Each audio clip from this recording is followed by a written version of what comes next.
जोहार सम्बलपुरी समाचार के आपन को स्वागत। राज्य आवा 5 बछर भितर बड़ परिवर्तन आसबा बोली मुख्यमंत्री मोहन चरण माझी कहिछन।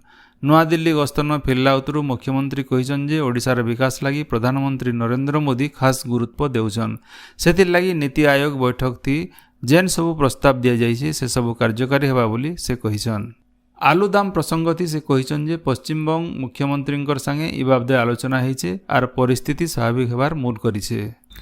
बीजेपी सरकार क्षमता के आसले गेम चेंजर हेबा बोली कहिथिला, हेले इहादे नेम चेंजर होइछे बोली आगर मुख्यमंत्री नवीन पट्टनायक बीजेपी सरकार के समालोचना करिछन। गलाकाल विधानसभार बजेट अधिवेशन श्री पट्टनायक कहिछन जे जुमला लगी बीजेपी दल जनाशुना है।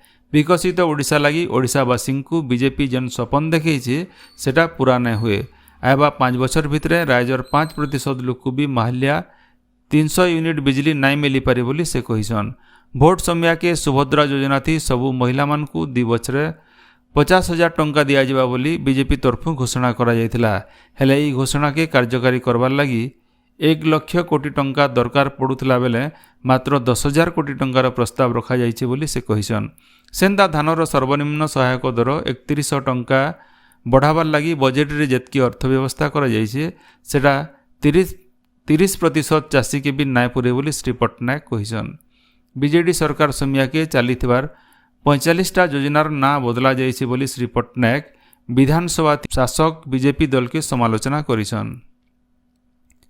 2023-24 आर्थिक बछर तक ओडिशा उपरे 96,310 कोटी टंकार ऋण रहिछे, जेनटा कि ओडिशा न झन पिछा 20,000 टंका नु एतका है बोली मुख्यमंत्री मोहन चरण माझी कहिछन।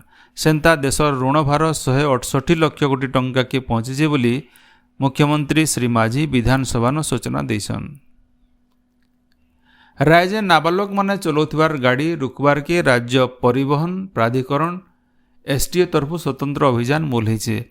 अभियान रो पहला दिन 153टा चालान कटिकरी 60टा गाड़ी के जबत करा जाइछे। नियम अनुसार नाबालक और नाबालिका गाड़ी चलाउथिबार अभिभावक की गाड़ी मालिक कर विरोध थी 25,000 टंका तक जरिमाना व्यवस्था रही। एंता कि केते क्षेत्र थी 3 बरस तक जेल व्यवस्था भी रही। गाड़ी के जबत करवार भी नियम रही।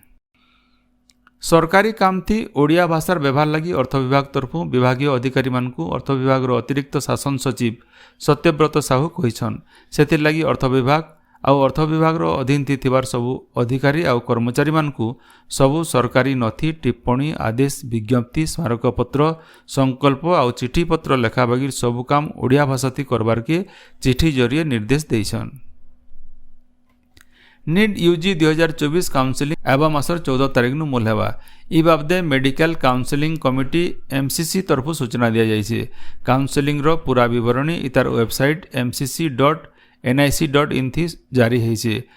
अगस्त पहला हफ्ता थी काउंसिलिंग लगी पंजीकरण मूल हेबा आउ इथि ऑल इंडिया कोटा आधार थी 15% सीट थी काउंसिलिंग परीक्षा हेबा। बाकी 85% सीट थी राज्य कोठा थी काउंसिलिंग करा जिबा। विज्ञप्ति अनुसार एवं मास 14 नु 21 तारीख मैदानर 12 बजे तक पंजीकरण चलवा। गंगाधर मेहर विश्वविद्यालय और कोरापुट रो केंद्रीय विश्वविद्यालय भितरे गलाकाल 5 बछर लगी गोटे चुक्ति स्वाक्षरित हेइछे। दुई विश्वविद्यालय रो ओडिया इंग्लिश संस्कृत और हिंदी छात्र छात्री और अध्यापक अध्यापिका माने इनु लाभ पाइबे बोली कहा जाइछे। दुई विश्वविद्यालय मिसिकरी गवेषणा बही छापार शिक्षादान प्रकल्प काम तालीम व्यवस्था करि पारबे। इतार सहित छात्र छात्री मानकर उन्नति लगी पाठपढ़ा मिलित पाठचक्र आलोचना चक्र सम्मिलनी आउ वार्षिक साहित्यिक और सांस्कृतिक उत्सव भी आयोजन करा जिबा। राज्य गला 7 दिन हेला चलीथिबार शिक्षा सप्ताह कार्यक्रम गलाकाल उद्यापित हेइछे। शिक्षा मंत्रणालय निर्देश अनुसार राज्यर सरकारी अनुदान पाउथबार स्कूल न ई हप्ता पालन करा जायतिला। गलाकाल शेष दिने गोष्ठी संपृक्ति दिवस पालन करा जायतिला। जातीय शिक्षा नीति 2020 रो गुरुत्वपूर्ण विषय वस्तु इथिन ठान पाइथिला। मयूरभंज जिल्लार बारिपदा मंचाबेड़ान पूर्थिर पहला कलाबाग सफारी आवा डिसेम्बर मास तो खुलवा बोली मुख्य वन्यप्राणी संरक्षक पीपीसीएफ सुशांत नंद कहिछन। से कहिछन जे पर्यटक माने ई विरल प्रजातिर बाघ मानकु पाखु देखबार सुजोग पाइबे। इथिर लगी केंद्रीय चिड़ियाखाना कर्तृपक्ष अनुमोदन देइछन। इतार आघनु व्याघ्र संरक्षण कर्तृपक्ष NTCA भी अनुमति मिल सारी। हीराकुद जलभंडार जलस्तर आज सकालर 6 बजे 614.85 फुट रही है। ई समय थी फी सेकेंड थी जलभंडार के 2,04,103 घन फुट पान आसुचे। जलभंडार नु 20टा गेट पावर चैनल और केनाल जरिए फी सेकेंड थी 3,45,326 घन फुट पान छड़ा जाउछे। गला रविवार दिन हीराकुद जलभंडार नु 20टा स्लुइस गेट देकरी ई बछर बढ़ी पान छड़ा जाउछे। नुआपड़ा जिला तिखाली लोयर इंद्र जलसेचन प्रकल्प नु एबा 31 तारीख दिन 11 बजे पान छड़ा जिबा। जलसेचन प्रकल्प कर्तृपक्ष खडियाल से दिन ई बछर पहला बढ़ी पान छड़ा जिबा बोली बलांगीर और नुआपड़ार जिलापाल को चिठी जरिए जनैछन। गणदुष्टि मीडिया तरफु आज बेलबुडार 5:30 बजे बरगढ़ गांधी स्मृति पाठागार गणदुष्टि पाठशालार आयोजन करा जायछे। छात्र आउ युवक मानकर मानसिक समस्या प्रसंग उपरे पाठशाला थी आलोचना हेबा।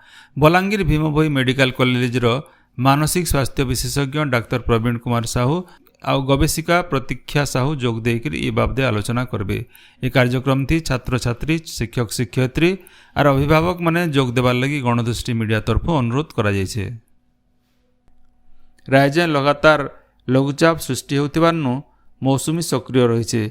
इतार प्रभाव थी राज्यर बहुत जगानु मौसुमी वर्षा लगी रही। सियाड़े आबाकेल बंगोपसागर नु आउ गोटे घूर्णिबलय सृष्टि होबार संभावना रही।